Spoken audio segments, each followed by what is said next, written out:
Hey guys, quick video. Here we have this Jaguar 2012 plate.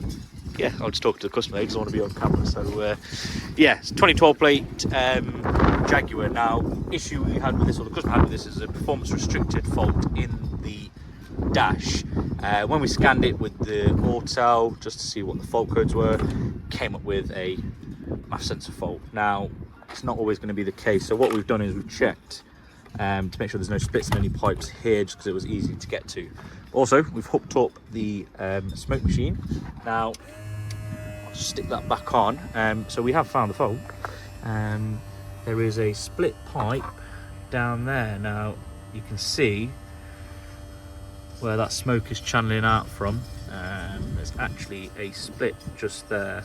So there you can see the smoke coming out now. So that is why you should always have a smoke test done before just saying that it's it's a MAF sensor fault or anything like that. But yeah, there's a split in that pipe just there, just along the back. So we'll get that replaced out and we'll test it all out. That's one happy customer.